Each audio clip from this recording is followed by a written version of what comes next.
uma parada que é... Deus. E que é uma questão filosófica da tomada de decisão na minha visão, que é o seguinte. O que é a vida? A partir do momento que teve o Big Bang... A partir do momento... É um meme. Que teve o Big Bang... as equações meio que foram setadas de como o universo seria. Porque você tem todas as partículas que estão dentro do sistema ali, e você tem a lógica pelo qual o sistema vai reger essas partículas. Então, se você saber aquela matemática do Big Bang, você, em teoria, consegue calcular tudo que vai acontecer no futuro. Nossa, você trouxe uma coisa absolutamente maravilhosa, tá? Uma discussão absolutamente maravilhosa. Eu não sou o cara certo para discutir isso, porque assim, tem pessoas que se dedicam em tempo integral a essa discussão. Mas a gente não consegue chamar o Jordan Peterson. Não, mas o Jordan Peterson não discute isso também. É mais moral, a questão moral, mal e bem e tal. Mas aqui, só pra dizer o seguinte, olha só. Essa ideia é uma ideia que pressupõe que o movimento das coisas ao longo do tempo, ele é necessariamente o fruto de um grande algoritmo, certo? Ele obrigatoriamente, portanto, ele pode ser revertido às suas condições originais, perfeito?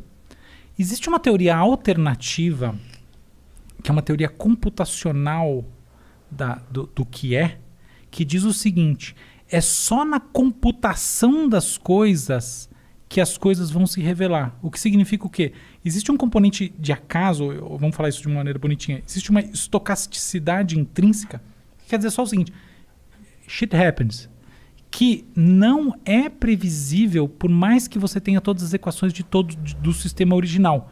Tá? Então, mas por que não é previsível? Por que não seria previsível? Se você tem a lógica e o que a lógica infere. Porque você tem porque existe uma impossibilidade na própria ideia de você ter o algoritmo fundamental. Essa é a ideia. Porque existe uma incompletude intrínseca na maneira de formular tudo o que é. Então, por exemplo, vamos definir qual é o algoritmo fundamental que gera tudo, tá bom? Então, ou seja, a partir desse algoritmo, todas as derivações vão estar contidas num sistema de predições, tá?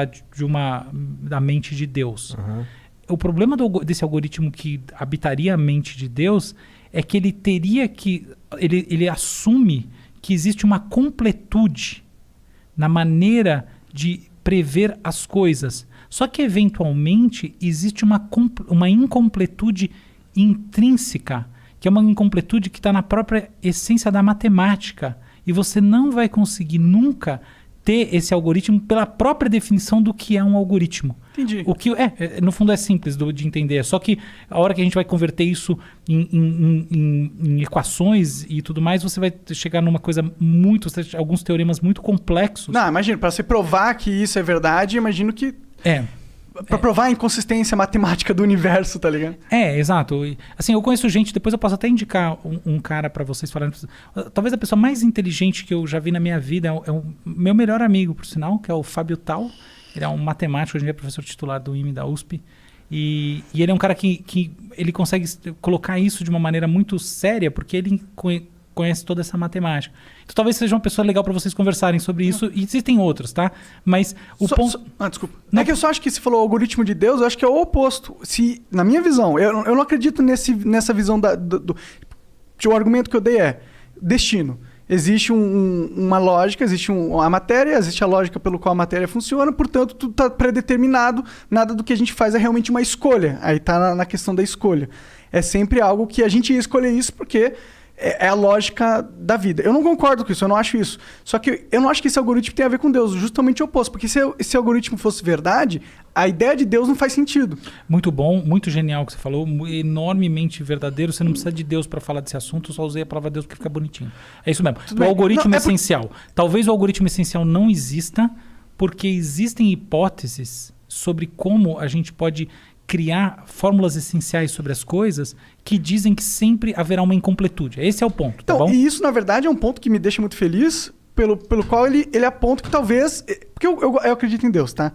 E isso é um ponto que que a hipótese de Deus, pelo menos, tem mais força na minha mente. Porque se fosse um matemático que dissesse que, porra, tá aqui escrito na matemática que tudo já foi pré-determinado, não faz sentido ter Deus. Por que Deus ia criar esse jogo e não dar livre-arbítrio? Por que ele vai querer ver um filme que ele mesmo escreveu, tá ligado? Mas aí a gente tá entrando numa parada filosófica que eu acho muito legal. Não sei se o seu público vai ter interesse.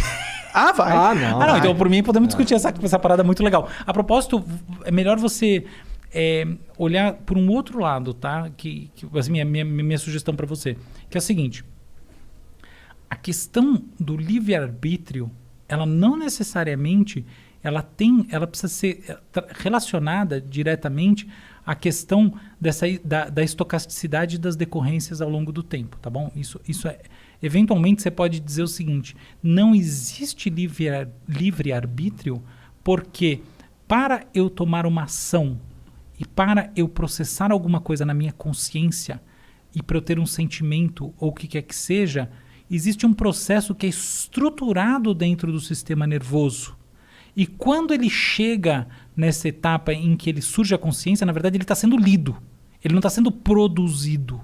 Esse é um argumento bem mais palpável, bem mais forte. Então, por exemplo, assim, eu lembro de uns experimentos que eu fiz com isso, assim, eu conseguia prever com 99% de certeza a opção que alguém ia ter numa tela. Inclusive tem um negócio que eu fiz lá que dava para prever antes da pessoa se quer saber que eu ia perguntar isso para ela. Tá, isso aí eu não sou... não, tem um monte de gente que fez isso, tá? Claro. Então, por quê? Porque os processos decisórios são construções que evoluem, que acontecem em camadas dentro do cérebro, alguns milissegundos antes de você efetivamente deliberar, você tem uma pré-construção. Então, esse seria supostamente um argumento contra o livre-arbítrio muito mais consistente, que não depende necessariamente de você falar de toda a capacidade preditiva, porque a gente está... Ela é uma discussão meramente teórica. Entendi. Tá? E a incompletude matemática, na verdade, ela não tem nada a ver muito com essa discussão, porque ela é uma discussão que está muito mais dentro da própria filosofia da matemática. Tá? Tem um cara chamado Gödel que escreveu sobre isso. Tá? Na verdade, criou um teorema e, a partir dele, um monte de filosofia em torno que gerou esse papo todo. E que eu fico até com vergonha de ficar falando muito, que os matemáticos acham que é a maior bullshitagem ficar conversando essas coisas. Tá? Porque a matemática... De derivações conceituais, filosóficas e neurocientíficas em cima dos... Ele acha que não dá pra determinar nada disso, só se importa com a matemática. Exatamente, que todo mundo que faz isso tá forçando uma mas barra muito monstruosa. mais interessante, pô. Exatamente. Paulo de matemática. Não, a matemática é um tipo de louco legal, tá?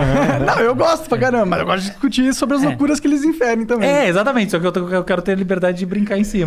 Mas matemática em geral, o matemático bom mesmo, assim, dos grandes do mundo, não acham essa discussão tão séria, tá? Mas fecha o parênteses aqui, não importa. A questão é que eu acho que a gente tem uma discussão de livre-arbítrio que é muito mais importante hoje em dia, que é essa. Então, por exemplo, se eu faço uma neurocirurgia e através dela eu insiro circuitos cerebrais usando a chamada neuroprotética, tá? Então, coisas que eu posso eventualmente estar mapeando no seu cérebro através de, por exemplo, eletrodos, aquilo que você está formando em termos de inputs cerebrais, e através de um algoritmo, né, de chamada inteligência artificial, prever alguns milissegundos antes da chegada à consciência algumas coisas, não todas, tá? Não pensamento abstrato, nada disso. Até se vocês quiserem que eu comente um lance do Elon Musk e do rei do caô, tem muito a ver com isso. Mas daqui a pouco eu chego lá. Claro. Só para pegar esse ponto como essencial, essa é a verdadeira discussão do livre-arbítrio hoje em dia do ponto de vista científico.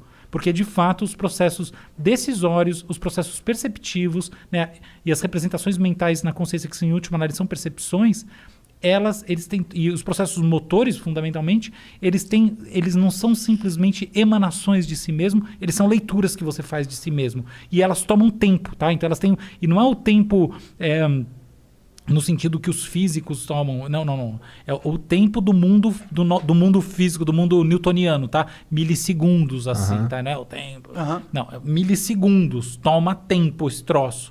E aí você consegue ter toda uma coisa que fala, que belo livre-arbítrio é esse que eu consigo saber o que a pessoa vai fazer antes dela própria, entendeu?